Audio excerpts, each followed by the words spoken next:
ಮಿಥುನ್ ರಕ್ತ ಸುರಿಯುವ ಕೈ ಒತ್ತುಕೊಂಡೇ ಮನೆಯೊಳಗೆ ಪ್ರವೇಶಿಸಿದ. ಮಿಥುನ್ನ ಮನಸ್ಸು ಸಂಪೂರ್ಣವಾಗಿ ಹಾಳಾಗಿತ್ತು. ಕೋಣೆಯೊಳಗೆ ಪ್ರವೇಶಿಸಿದವನು ಒಳಗಿನಿಂದ ಚಿಲಕ ಹಾಕಿಕೊಂಡಿದ್ದ. ಗಾಯಕ್ಕೆ ಬ್ಯಾಂಡೇಜ್ ಮಾಡಿಕೊಂಡ ಮಿಥುನ್ ಕುರ್ಚಿಯ ಮೇಲೆ ಕುಳಿತು ಯೋಚಿಸುತ್ತಿದ್ದ. ರಾಶಿ ಶಕ್ತಿಕನಿಗೆ ಚುಂಬಿಸಿದ ದೃಶ್ಯವೇ ಕಣ್ಣ ಮುಂದೆ ಸುಳಿದಾಗ ಮತ್ತೊಮ್ಮೆ ಏನಕ್ಕಾದರೂ ಹೊಡೆಯುವಂತಾಗಿತ್ತು. ತಕ್ಷಣವೇ ಸತೀಶ್ಗೆ ಕರೆ ಮಾಡಿದ. ನಾಳಿನ ಸಂದರ್ಶನ ಪ್ರಕಟವಾಗದಂತೆ ಅವರಿಗೆಲ್ಲ ಲಂಚ ಕೊಟ್ಟಿದ್ದೀಯ ಅಲ್ವಾ? ಆದರೆ ಮಿಥುನ್, ಆರ್ ಯು ಓಕೆ? ಗಾಯಕ್ಕೆ ಬ್ಯಾಂಡೇಜ್ ಮಾಡ್ಕೊಂಡಿದ್ದೀಯಾ? ಪರವಾಗಿಲ್ಲ, ನನ್ನ ಬಗ್ಗೆ ಚಿಂತಿಸಬೇಡ. ಸರಿ, ಅಕ್ಕನ ಜೊತೆ ಸ್ವಲ್ಪ ಮಾತನಾಡು. ನಿನ್ನ ಕುರಿತು ಚಿಂತೆಯಾಗಿದೆ ಅವರಿಗೆ. ಎಂದು ಹೇಳಿದವನು ಕರೆ ಕತ್ತರಿಸಿ ಹಾಸಿಗೆ ಮೇಲುರುಳಿದ. ಯಾರೊಂದಿಗೂ ಮಾತನಾಡುವ ಮೂಡಿರಲಿಲ್ಲ ಅವನಿಗೆ. ಬೆಳಗ್ಗೆ ಎದ್ದು ತಯಾರಾಗಿ ಕೆಳಗೆ ಬಂದಾಗ ಗೌರಿ ತಿಂಡಿ ರೆಡಿ ಮಾಡಿ ಅವನಿಗಾಗಿ ಟೇಬಲ್ ಬಳಿ ಕಾಯುತ್ತಾ ಕುಳಿತಿದ್ದಳು. ಅವನನ್ನು ನೋಡಿದ ತಕ್ಷಣವೇ ಮೊದಲು ಅವಳ ದೃಷ್ಟಿ ಹೋಗಿದ್ದು ಅವನ ಕೈ ಕಡೆಗೆ. ಬ್ಯಾಂಡೇಜ್ ಮಾಡಿಕೊಂಡಿರುವುದನ್ನು ನೋಡಿ ಕೊಂಚ ನೆಮ್ಮದಿಯಾದಳು.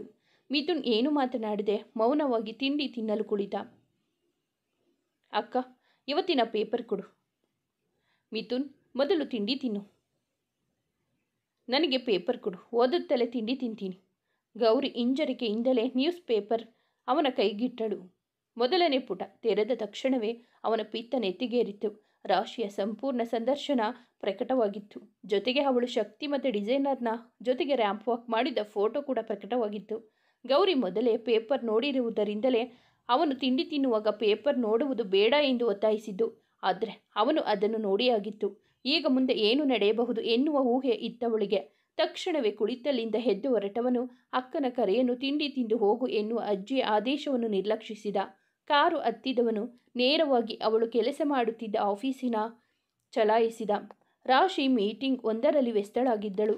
ಕೋಪದಿಂದ ಅವಳ ಸೆಕ್ರೆಟರಿ ತಡೆಯುತ್ತಿದ್ದರೂ ಸಹ ಕ್ಯಾಬಿನ್ ಒಳಗೆ ನುಗ್ಗಿದ ಮಿಥುನ್. ಇಬ್ಬರು ಒಬ್ಬರನ್ನೊಬ್ಬರು ನೋಡಿದರು. ಅವನಿಲ್ಲಿಗೆ ಬಂದೇ ಬರುತ್ತಾನೆ ಎಂದು ಊಹಿಸಿದ ರಾಶಿಯ ಮುಖದಲ್ಲಿ ನಗು ಅರಳಿತು. ದಯವಿಟ್ಟು ಎಲ್ಲರೂ ಸ್ವಲ್ಪ ಹೊತ್ತು ಹೊರಗೆ ಹೋಗಿ, ಮೀಟಿಂಗ್ ನಂತರ ಮುಂದುವರಿಸುತ್ತೇನೆ. ಮಿಥುನ್ನನ್ನು ನೋಡುತ್ತಾ ಎಲ್ಲರೂ ಹೊರಹೋದರು. ಎಲ್ಲರಿಗೂ ಅವನ್ಯಾರೆಂದು ತಿಳಿದಿತ್ತು. ರಾಶಿಯ ಪತಿ ಎನ್ನುವ ವಿಷಯ ಅರಿವಿತ್ತು. ರಾಶಿ ತನ್ನ ಕುರ್ಚಿಯಲ್ಲಿ ಕುಳಿತು ಏನನ್ನುವಂತೆ ಅವನತ್ತ ನೋಡಿದಳು.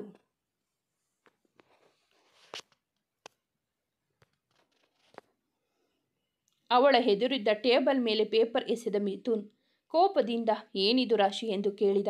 ರಾಶಿ ನಗುತ್ತಾ, ಇದನ್ನು ಕೇಳುವ ಸಲುವಾಗಿ ಇಲ್ಲಿಯವರೆಗೂ ಬಂದು ನನ್ನ ಮೀಟಿಂಗ್ ಹಾಳು ಮಾಡಿದ ಮಿಥುನ್. ನಿಮ್ಮ ಪ್ರಶ್ನೆಗೆ ಯಾರು ಬೇಕಾದರೂ ಉತ್ತರಿಸುತ್ತಿದ್ದರು. ಇದು ನ್ಯೂಸ್ ಪೇಪರ್ ಎಂದು ಕೋಪದಿಂದ ಟೇಬಲ್ ಮೇಲೆ ಗುದ್ದಿದ ಮಿಥುನ್. ನಿನ್ನೆ ಮಾಡಿಕೊಂಡ ಗಾಯದಿಂದ ಮತ್ತೆ ರಕ್ತ ಒಸರುತ್ತಿರುವುದು ಅವಳ ಗಮನಕ್ಕೂ ಬಂತು. ಹೌಚ್, ನಿನಗೆ ನೀನು ನೋವು ಮಾಡಿಕೊಳ್ಳಬೇಡಿ ಮಿಥುನ್. ನಿಮ್ಮನ್ನು ಹೇಗೆ ನೋಡಿ ನಿಮ್ಮನ್ನು ಪ್ರೀತಿಸುವವರಿಗೆ ನೋವಾಗುವುದಿಲ್ವಾ? ಸ್ವಲ್ಪ ಶಾಂತಿ ತಂದುಕೊಳ್ಳಿ. ಅವಳ ಈ ರೀತಿಯ ಮಾತುಗಳಿಂದ ರೋಸಿ ಹೋದ ಮಿಥುನ್ ಅವಳ ಕುರ್ಚಿ ಹಿಡಿದು ಅವಳತ್ತ ಬಾಗಿದ. ಅವರಿಬ್ಬರ ಮುಖಗಳ ನಡುವೆ 1 ಇಂಚಿನ ಅಂತರವಿತ್ತು ಅಷ್ಟೇ. ಆದರೂ ಹಿಂದೆ ಸರಿಯದ ರಾಶಿ ಅವನ ಕಣ್ಣಲ್ಲಿ ಕಣ್ಣಿಟ್ಟು ನೋಡಿದಳು. ಪೇಪರ್ ಓದು ರಾಶಿ. ನೀವು ಕಣ್ಣಲ್ಲಿ ಕಣ್ಣಿಟ್ಟು ನೋಡುವುದನ್ನು ನಿಲ್ಲಿಸಿದರೆ ನಾನು ಓದಬಹುದು. ಅವಳತ್ತ ನೋಡುವುದನ್ನು ನಿಲ್ಲಿಸಿದ ಮಿಥುನ್ ನೆಟ್ಟಗೆ ನಿಂತ. ಪೇಪರ್ ಹಿಡಿದ ರಾಶಿ ಮೊದಲು ಗಟ್ಟಿಯಾಗಿ ಹೆಡ್ಲೈನ್ ಓದಿದಳು. ಮಿಥುನ್ ಪತ್ನಿ ಅವನ ವಿರೋಧಿ ರೆಡ್ ಕಾರ್ಪೆಟ್ ಫ್ಯಾಷನ್ ಶೋನಲ್ಲಿ ಎಂದಾಗ ಅದನ್ನು ಮತ್ತೆ ಕೇಳಿಸಿಕೊಂಡು ಕುದಿಯುತ್ತಿದ್ದ ಮಿಥುನ್. ಇದೇನು ಹೊಸ ವಿಷಯ ಅಲ್ಲ ಅಲ್ವಾ ಮಿಥುನ್? ಇದು ಎಲ್ಲರಿಗೂ ತಿಳಿದಿದೆ, ನಿಮಗೂ ಸಹ. ನಿಮ್ಮನ್ನು ಯಾವ ವಿಷಯ ಇಷ್ಟು ಕಾಡುತ್ತಿದೆ? ಮತ್ತೊಮ್ಮೆ ಅವಳ ಚೇರ್. ಮಿಥುನ್ ಅವಳನ್ನು ಸ್ಪರ್ಶಿಸದೆ, ನಾನು ಇದನ್ನು ಪ್ರಕಟಿಸದಂತೆ ಮೀಡಿಯಾದವರಿಗೆ ದುಡ್ಡು ಕೊಟ್ಟು ಖರೀದಿಸಿದೆ. ಎಕ್ಸಾಕ್ಟ್ಲಿ, ನೀವು ಅವರಿಗೆ ದುಡ್ಡು ಕೊಟ್ಟು ಪ್ರಕಟಿಸಬೇಡಿ ಅಂತ ಹೇಳಿದ್ರಿ. ನಾನು ಅದಕ್ಕಿಂತ ಜಾಸ್ತಿ ದುಡ್ಡು ಕೊಟ್ಟು ಪ್ರಕಟಿಸಲು ಹೇಳಿದೆ. ಈಗ ನಾವಿಬ್ಬರು ಸಮಾನರು. ರಾಶಿ, ನೀನೇನು ಮಾಡ್ತಿದ್ದೀಯಾ ಅಂತ ಗೊತ್ತಿದೆಯಾ ನಿನಗೆ? ನಮ್ಮಿಬ್ಬರ ನಡುವೆ ಇರುವುದನ್ನು ಮೀಡಿಯಾ ಮುಖಾಂತರ ಜಾಹೀರಾತು ಮಾಡ್ತಿದ್ದೀಯಾ? ಇಲ್ಲ ಮಿಥುನ್, ನೀವು ತಪ್ಪಾಗಿ ಗ್ರಹಿಸಿದ್ದೀರಿ. ನಾನು ಮೀಡಿಯಾದವರಿಗೆ ನಮ್ಮ ನಡುವೆ ಏನಿಲ್ಲ ಎನ್ನುವುದನ್ನು ಬಹಿರಂಗಪಡಿಸುತ್ತಿರುವೆ. ಅವಳಿಷ್ಟು ಸ್ಟ್ರಾಂಗ್ ಆಗಿದ್ದಾಳೆ ಎಂದು ಅವನಿಗೆ ನಂಬಲಾಗುತ್ತಿಲ್ಲ. ಅವನೊಂದಿಗಿನ ಅವಳ ಪ್ರತಿ ಮಾತು ಸಹ ಅವಳ ಆತ್ಮವಿಶ್ವಾಸ ಮತ್ತು ಅಹಂಕಾರದ ಪ್ರತೀಕದಂತಿತ್ತು. ಅವನಿನ್ನು ಅವಳ ಕುರ್ಚಿಯ ಮೇಲೆ ಬಾಗಿಯೇ ಇದ್ದ. ಆಗಲೇ ಅವಳ ಫೋನ್ ರಿಂಗಣಿಸುತ್ತಿದ್ದು ತಾನಿರುವ ಪೊಸಿಷನ್ನಲ್ಲಿಯೇ ಕರೆ ಸ್ವೀಕರಿಸಿದಳು ರಾಶಿ. ನೇರವಾಗಿ ಅವನ ಕಣ್ಣಲ್ಲಿ ನೋಟ ನೆಟ್ಟಿದ್ದಳು. ಏಳಿ ಶಕ್ತಿ. ಮುಷ್ಟಿ ಕಟ್ಟಿರುವ ಅವನ ಕಣ್ಣಿನಲ್ಲಿರೋ ರೋಷ ಅವಳಿಗೆ ಸ್ಪಷ್ಟವಾಗಿ ಕಾಣಿಸಿತು. ಏನು ಇವತ್ತಾ? ಓಕೆ, ಆದರೆ ಕಾಫಿ ಬೇಡ ನನಗೆ. ಡಿನ್ನರ್ ಕೊಡಿಸುವುದಾದರೆ ಹೇಳಿ, ಅದು ಕೂಡ ನನ್ನ ಫೇವ್ರೆಟ್ ರೆಸ್ಟೋರೆಂಟಲ್ಲಿ ಕೊಡಿಸಬೇಕು. ಸರಿನಾ? ಹಾಗಿದ್ರೆ ಇವತ್ತು ರಾತ್ರಿ ನಿಮ್ಮನ್ನು ಭೇಟಿಯಾಗುತ್ತೇನೆ. ತಡ ಮಾಡಬೇಡಿ. ಸರಿಯಾಗಿ ಸಮಯಕ್ಕೆ ಬಂದು ನನ್ನನ್ನು ಪಿಕ್ ಮಾಡಿ. ಬಾಯ್ ಎಂದು ಕರೆ ತುಂಡರಿಸಿ ಮಿಥುನ್ ಕಡೆ ನೋಡುತ್ತಾ, ಎಲ್ಲಿದ್ರಿ ನೀವು ಹೇಳಿ? ಕೋಪದಿಂದ ಬುಸುಗುಟ್ಟಿದ್ದ ಮಿಥುನ್ ಅವಳ ತೋಳಿಡಿದು ಎದ್ದು ನಿಲ್ಲಿಸಿ ಗೋಡೆಗೆ ಒರಗಿಸಿದ. ಮಿಥುನ್, ನೀವು ನನಗೆ ನೋವು ಮಾಡ್ತಿದ್ದೀರಾ. ನಿನಗೆ ನೋವಾದರೆ ಅದು ನನ್ನ ಸಮಸ್ಯೆ ಅಲ್ಲ. ಸರಿಯಾಗಿ ಕೇಳಿಸಿಕೊ ರಾಶಿ. ಆ ಶಕ್ತಿ ಜೊತೆ ನೀನು ಕ್ಲೋಸ್ ಆಗುವುದು ನನಗೆ ಇಷ್ಟವಿಲ್ಲ. ಅದಕ್ಕೆ ಕಾರಣ ಇದೆ. ಅವನು ಒಳ್ಳೆಯವನಲ್ಲ. ಹಿಂದೆ ಅವನಿಗೆ ತುಂಬ ಗರ್ಲ್ ಫ್ರೆಂಡ್ ಇದ್ದರು. ಈಗಲೂ ಸಾಕಷ್ಟು ಜನ ಇರಬಹುದು. ಸ್ವಲ್ಪ ಸಮಯ ನಿನ್ನನ್ನು ಬಳಸಿಕೊಂಡು ಅವನು ನಂತರ ನಿನ್ನನ್ನು ಅವನ ಬಾಳಿನಿಂದ ಎಸೆಯುವುದನ್ನು ನೋಡಲು ನನಗೆ ಇಷ್ಟವಿಲ್ಲ. ಅದರಲ್ಲೂ ನೀನೀಗಲೂ ಪ್ರಪಂಚದ ಕಣ್ಣಿನಲ್ಲಿ ನನ್ನ ಹೆಂಡತಿ. ಅರ್ಥ ಆಯ್ತಾ? ಶಕ್ತಿ ಯಾರೇ ಆಗಿರಲಿ, ಏನೇ ಮಾಡಿರಲಿ, ಅದಕ್ಕೆಲ್ಲ ನಾನು ಕೇರ್ ಮಾಡುವುದಿಲ್ಲ. ನನ್ನನ್ನು ನಾನು ನೋಡಿಕೊಳ್ಳುತ್ತೇನೆ. ಹಾಗೆ ಇನ್ನೊಂದು ವಿಷಯ ಮಿಥುನ್, ಅವನಾದರೂ ಒಂದು ವಿಷಯದಲ್ಲಿ ನಿನಗಿಂತ ಉತ್ತಮ. ಕೊನೆ ಪಕ್ಷ ನಿನ್ನ ಹಾಗೆ ಮದುವೆಯಾದ ಮೊದಲನೇ ರಾತ್ರಿ ಪ್ರೇಯಸಿಯೊಡನೆ ಮಲಗುವ ಆಲೋಚನೆ ಮಾಡುವುದಿಲ್ಲ. ನಿನಗೆ ಚೆನ್ನಾಗಿ ಗೊತ್ತಿತ್ತು ನನಗೆ ನಿನ್ನನ್ನು ಮದುವೆಯಾಗಲು ಇಷ್ಟ ಇಲ್ಲ ಎಂದು. ಹಾಗೆ ನಿನಗೂ ನನ್ನನ್ನು ಮದುವೆಯಾಗಲು ಇಷ್ಟವಿರಲಿಲ್ಲ.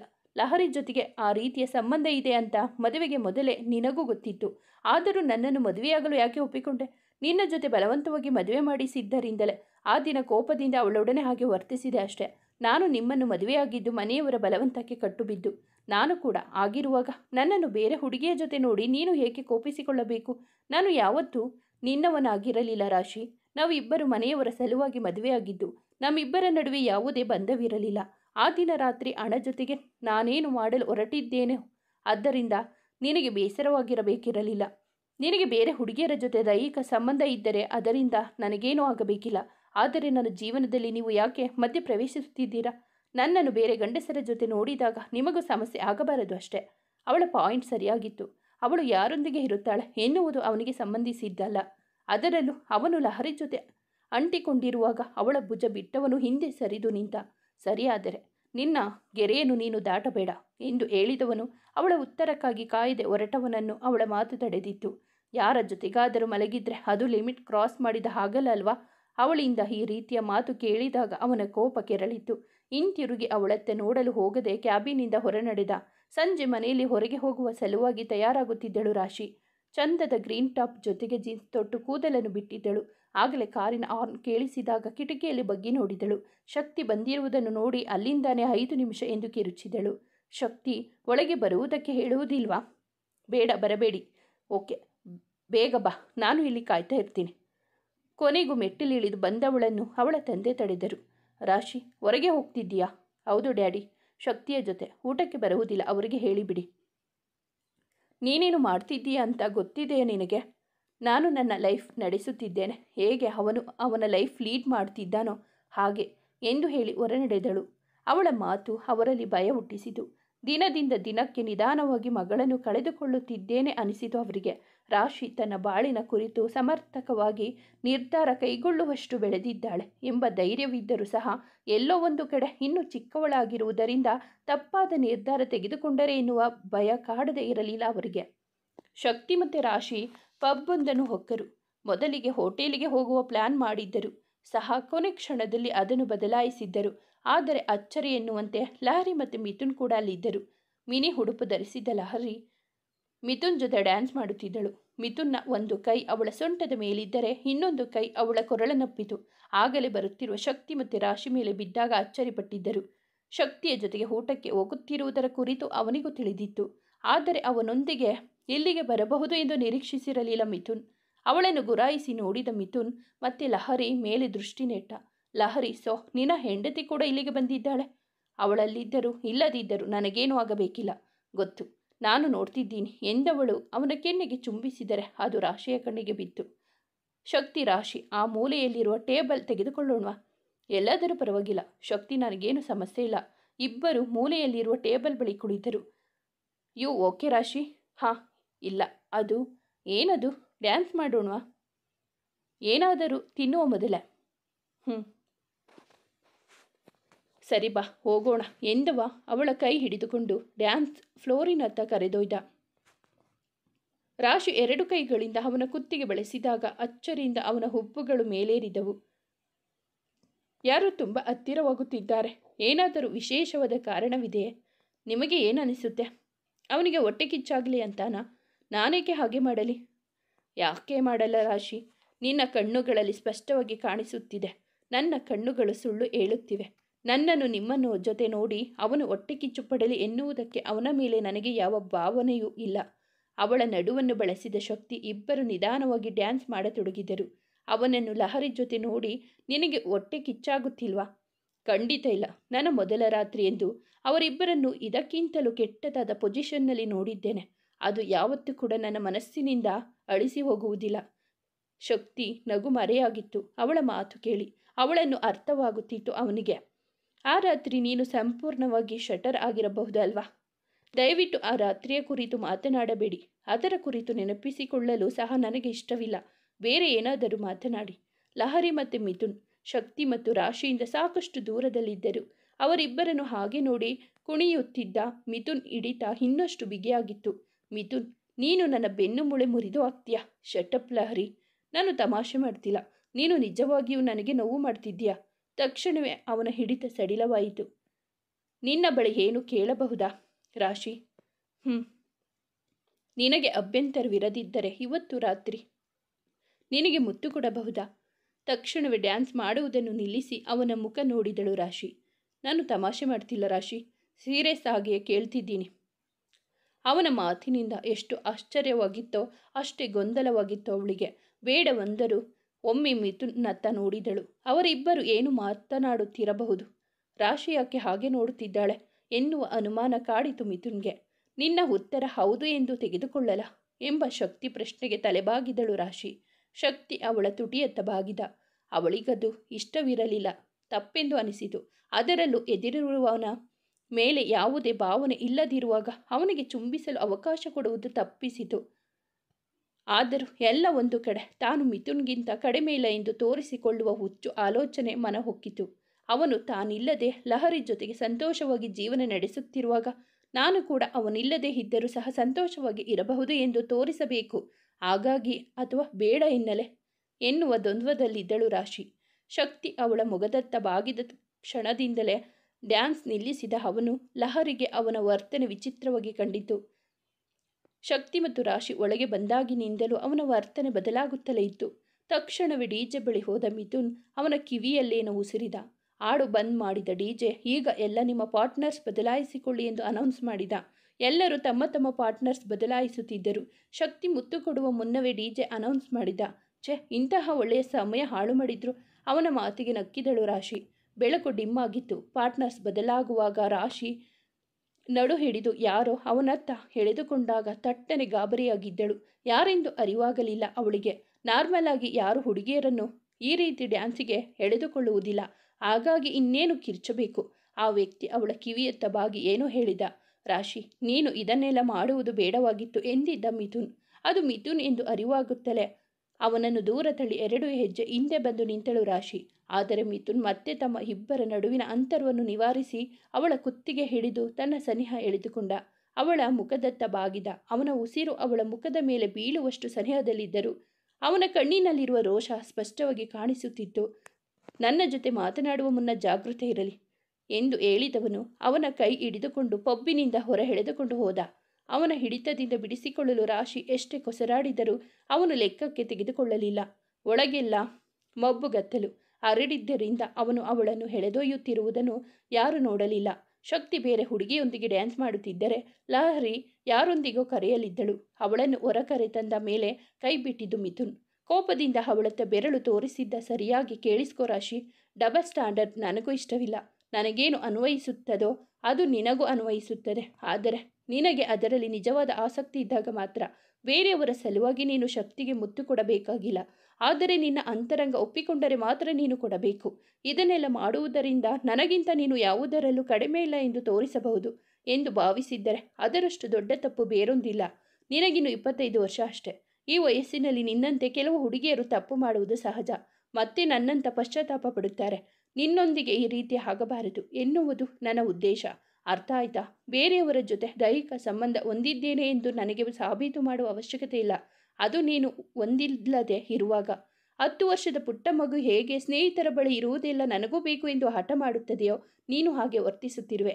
ಅವನ ಮಾತಿನಿಂದ ಅವಳ ಬಾಯಿ ಕಟ್ಟಿ ಹೋಗಿತ್ತು. ಅವನ ಮಾತುಗಳನ್ನೆಲ್ಲ ಕೇಳಿದ ಮೇಲೆ ಹದಿಹರೆಯದ ಹುಡುಗಿಯೊಂದಿಗೆ ತಂದೆ ವರ್ತಿಸುತ್ತಿರುವ ಹಾಗನಿಸಿತು ಅವಳಿಗೆ. ನಿಜ ಹೇಳಬೇಕೆಂದರೆ ಅವಳ ತಂದೆಗೂ ಅಷ್ಟು ಧೈರ್ಯವಿರಲಿಲ್ಲ ನೀನು ಮಾಡುತ್ತಿರುವುದು ತಪ್ಪು, ಅದನ್ನು ನಿಲ್ಲಿಸು ಎನ್ನುವುದಕ್ಕೆ. ಆದರೆ ಇಲ್ಲಿ ಮದುವೆಯ ಮೊದಲ ರಾತ್ರಿಯೆಂದು ಪ್ರೇಯಸಿಯ ಜೊತೆ ಸಮಯ ಕಳೆದು ಅವಳ ಬಾಳನ್ನು ಹಾಳು ಮಾಡಿದವ ಈಗ ಅವಳಿಗೆ ಸರಿ ತಪ್ಪು ತಿಳಿಸಿ ಹೇಳುತ್ತಿದ್ದಾನೆ. ವಿಚಿತ್ರ ಎನಿಸಿತು ಅವಳಿಗೆ. ಮತ್ತೊಂದು ವಿಷಯ ರಾಶಿ, ನಾನು ಮೊದಲೇ ಹೇಳಿದಂತೆ ಶಕ್ತಿ ಒಳ್ಳೆಯವನಲ್ಲ, ಅವನಿಂದ ದೂರ ಇರು. ರಾಶಿ ಅಚ್ಚರಿಂದ ಅವನತ್ತ ನೋಡಿದಳು.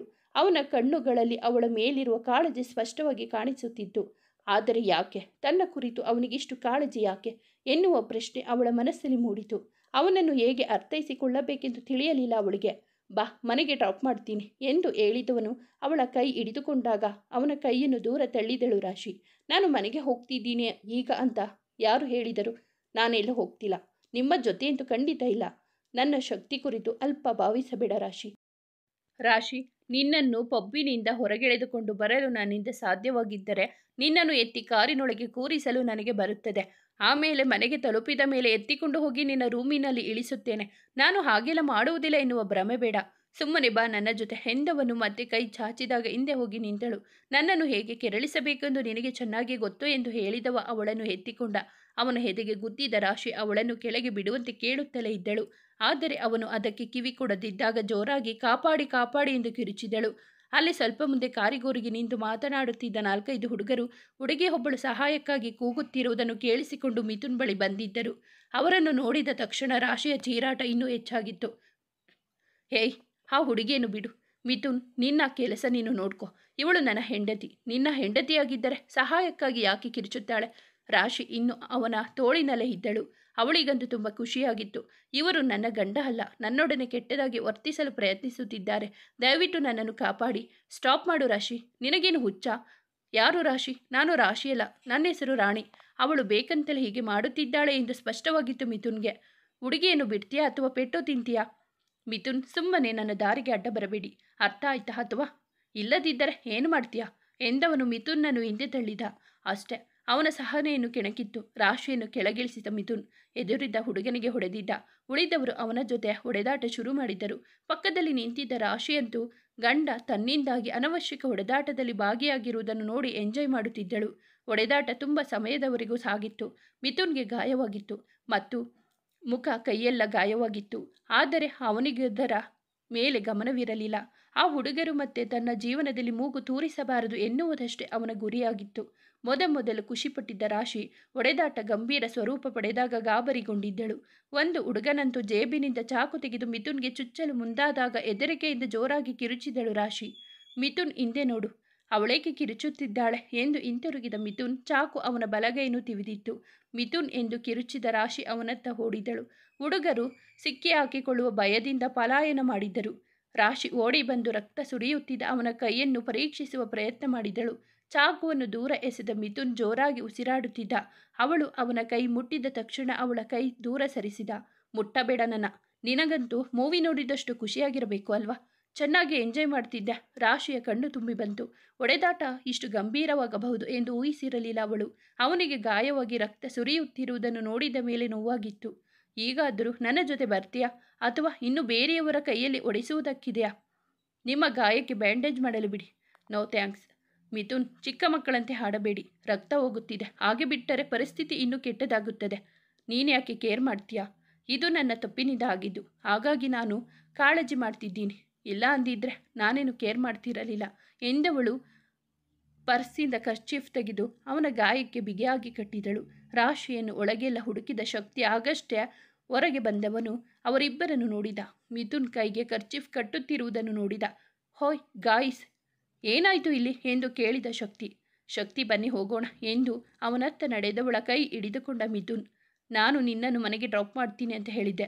ಅವನ ಕೈಯನ್ನು ದೂರ ತಳ್ಳಿದ ರಾಶಿ. ನೀವು ತುಂಬ ಹಿಂದೆಯೇ ನನ್ನನ್ನು ಬಿಟ್ಟಿದ್ದೀರ ಮಿಥುನ್, ನಿಮ್ಮ ಜೀವನದಿಂದ. ಈಗ ಮತ್ತೆ ಯಾವುದರಿಂದ ಡ್ರಾಪ್ ಮಾಡ್ತೀರಿ ಎಂದು ಹೇಳಿದವಳು ಶಕ್ತಿಯೊಂದಿಗೆ ಪಾರ್ಕಿಂಗ್ನತ್ತ ಹೋದಳು. ಅವಳು ಕಾರು ಹತ್ತಿ ಮರೆಯಾಗುವವರೆಗೂ ನೋಡುತ್ತಾ ನಿಂತಿದ್ದ ಮಿಥುನ್ ಗಾಯಗೊಂಡ ಕೈಯೊಂದಿಗೆ ಮನೆಗೆ ಬಂದಿದ್ದ. ಮತ್ತೊಮ್ಮೆ ಕೈತುಂಬ ಗಾಯ ಮಾಡಿಕೊಂಡು ಬಂದಿರುವ ಅವನನ್ನು ನೋಡಿ ಭಯದಿಂದ ಕಿರಿಚುವಂತೆ ಆಗಿತ್ತು ಗೌರಿಗೆ. ಓಡಿ ಬಂದು ಅವನನ್ನು ಅಡ್ಡಗಟ್ಟಿದವಳು ಈ ಸಲ ಮಾತ್ರ ಅವಳ ಪ್ರಶ್ನೆಗೆ ಉತ್ತರಿಸದೆ ಒಳಗೆ ಹೋಗಲು ಬಿಡಲಿಲ್ಲ. ಅವನನ್ನು ಸೋಫಾ ಮೇಲೆ ಕೂರಿಸಿದವಳು ತಮ್ಮ ಪ್ರವೀಣ್ಣನ್ನು ಕರೆದು ಡಾಕ್ಟರ್ಗೆ ಕರೆ ಮಾಡಲು ಹೇಳಿದಳು. ಅಜ್ಜಿ ಏನಿದೆಲ್ಲ, ಎಲ್ಲಿಗೆ ಹೋಗಿದ್ದ ಮಿಥುನ್? ಅಜ್ಜಿ, ಅವನೆಲ್ಲಿ ಹೋಗಿದ್ದ ಅಂತ ನನಗೆ ಗೊತ್ತು. ಅವನು ಪಬ್ಗೆ ಹೋಗಿದ್ದ. ಅಲ್ಲಿ ಯಾರ ಜೊತೆಗಾದರೂ ಫೈಟ್ ಮಾಡಿದ್ದೆ ಮಿಥುನ್? ಅಜ್ಜಿ, ಓಹೋ, ಲಹರಿ ಸಲುವಾಗಿ ಫೈಟ್. ಇಬ್ಬರು ಸ್ವಲ್ಪ ಸುಮ್ಮನೆ ಇರ್ತೀರಾ? ಹಾಂ, ಹೊಡೆದಾಡ್ಕೊಂಡಿದ್ದು ಬಂದೆ. ಆದರೆ ಲಹರಿ ಸಲುವಾಗಿ ಅಲ್ಲ. ನಾನು ನೋವಿನಲ್ಲಿರುವುದು ಯಾರು ನೋಡಲು ಬಯಸುತ್ತಾರೆ ಹೇಳಿ? ನನ್ನ ಹೆಂಡತಿ ಅಷ್ಟೇ. ಅಜ್ಜಿ ಮತ್ತು ಗೌರಿ ಇಬ್ಬರು ಶಾಕ್ನಿಂದ ಅವನತ್ತ ನೋಡಿದರು. ಮಿಥುನ್, ಈ ಹೊಡೆದಾಟ ನಿಮ್ಮ ಸೊಸೆಯಿಂದ ಆಗಿದ್ದು. ಅಜ್ಜಿ, ಆದರೆ ರಾಶಿ ಯಾಕೆ ಆ ರೀತಿ ಮಾಡ್ತಾಳೆ ಮಿಥುನ್? ಮಿಥುನ್ ಅಂದರೆ ನಿಮ್ಮ ಪ್ರಕಾರ ನಾನು ಸುಳ್ಳು ಹೇಳ್ತಿದ್ದೀನಾ? ಗೌರಿ, ಅಲ್ಲಿ ನಿಖರವಾಗಿ ಏನು ನಡೆಯಿತು ಅದನ್ನು ತಿಳಿದುಕೊಳ್ಳುವುದು ಮುಖ್ಯನ ಈಗ? ಅವಳು ಒಮ್ಮೊಮ್ಮೆ ವಿಪರೀತವಾಗಿ ಆಡುತ್ತಾಳೆ. ಅದೇ ಕಾರಣಕ್ಕಾಗಿ ಅವಳನ್ನು ಹೆಂಡತಿಯಿಂದ ಸ್ವೀಕರಿಸಲು ನನಗೆ ಸಾಧ್ಯವಾಗಿಲ್ಲ. ಇಬ್ಬರು ವ್ಯಕ್ತಿಗಳಿಗೆ ಒಂದೇ ಮಟ್ಟದ ಅಹಂಕಾರ, ಈಗೋ ಇರುವಾಗ ಅವರಿಬ್ಬರು ಒಂದಾಗಿ ಬಾಳಲು ಸಾಧ್ಯವಿಲ್ಲ. ನಿಮಗಿದು ಮೊದಲೇ ತಿಳಿದಿದ್ದರೆ ಚೆನ್ನಾಗಿರುತ್ತಿತ್ತು ಎಂದು ಹೇಳಿದವನು ಅಲ್ಲಿಂದ ಎದ್ದು ರೂಮಿಗೆ ಹೋದ. ಗೌರಿ, ಪ್ರವೀಣ್ ಡಾಕ್ಟರ್ಗೆ ಯಾವಾಗ ಬರ್ತಾರೆ? ಪ್ರವೀಣ್, ಇನ್ನೇನು ಬರ್ತಾರೆ ಅಕ್ಕ, ನೀನು ಚಿಂತಿಸಬೇಡ. ನಾನು ಅಣ್ಣನ ಜೊತೆಗಿರುತ್ತೇನೆ. ಅಜ್ಜಿ, ಬೇಡ ಪ್ರವೀಣ್, ಅವನನ್ನು ಒಂಟಿಯಾಗಿರಲು ಬಿಡು. ಶಕ್ತಿ ಕಾರನ್ನು ಅವಳ ಮನೆ ಎದುರು ನಿಲ್ಲಿಸಿದ. ರಾಶಿ ಕಾರಿನಿಂದ ಕೆಳಗಿಳಿದಾಗ ಅವನು ಕೂಡ ಕೆಳಗಿಳಿದ. ಆರ್ ಯು ಓಕೆ ರಾಶಿ? ಹಾಂ. ಸಾರಿ, ನನ್ನಿಂದ ಡಿನ್ನರ್ ಪಾರ್ಟಿ ಹಾಳಾಯಿತು. ಬಹುಶಃ ಇನ್ನೊಮ್ಮೆ ನೋಡೋಣ. ನೀವೇಕೆ ಸಾರಿ ಕೇಳ್ತಿದ್ದೀರಾ? ನಿಮ್ಮದೇನು ತಪ್ಪಿಲ್ಲ ನಡೆದಿದ್ದರಲ್ಲಿ. ಎಲ್ಲಿಯವರೆಗೂ ನನ್ನ ಗಂಡ ಎನಿಸಿಕೊಂಡವರು ನನ್ನ ಸುತ್ತ ಇರುತ್ತಾರೆ ಅಲ್ಲಿಯವರೆಗೂ ಇದೆಲ್ಲ ನಡೆಯುತ್ತಲೇ ಇರುತ್ತದೆ. ಹೋಗ್ಲಿ ಬಿಡಿ, ಇನ್ನೊಮ್ಮೆ ಯಾವಾಗಲಾದರೂ ಹೋದ್ರಾಯಿತು ಬಿಡಿ. ಎಲ್ಲಾದರೂ ಸಿಟಿಯಿಂದ ಹೊರಗೆ ಹೋಗೋಣ ಎಂದವನು ಕಣ್ಣು ಹೊಡೆದಾಗ ನಕ್ಕಿದಳು ರಾಶಿ. ನನ್ನ ಜೊತೆ ಫ್ಲರ್ಟ್ ಮಾಡುವುದನ್ನು ನಿಲ್ಲಿಸಿ. ನಿಮಗೆ ನಾನು ಹೇಗೆ ಅಂತ ಚೆನ್ನಾಗಿ ತಿಳಿದಿದೆ. ನನಗೆ ನೀನು ಹೇಗೆ ಅಂತ ಗೊತ್ತು. ನಿನ್ನ ಗಂಡನ ಕುರಿತು ತಿಳಿದಿದೆ. ಹಾಗಾಗಿ ಚಿಂತೆ ಮಾಡಬೇಡ. ನನ್ನ ಲಿಮಿಟ್ ನನಗೆ ಗೊತ್ತು. ಲಿಮಿಟ್? ನಿಜವಾಗಲೂ? ಪಬ್ಬಲ್ಲಿ ಮುತ್ತು ಕೇಳಿದ್ರಿ ನೀವು, ಈಗ ಲಿಮಿಟ್ ಏನು ಅಂತ ಗೊತ್ತು ಅಂತ ಹೇಳ್ತಿದ್ದೀರಾ? ನಾನು ನಿಜವಾಗಿಯೂ ಕೇಳಿದೆ ಅಂತ ಯೋಚಿಸುತ್ತಿದ್ದೀಯಾ ನೀನು? ಇಲ್ಲ ರಾಶಿ, ಅವನಿಗೆ ಹೊಟ್ಟೆ ಕಿಚ್ಚಾಗಲಿ ಅಂತ ಹಾಗೆ ಮಾಡಿದೆ.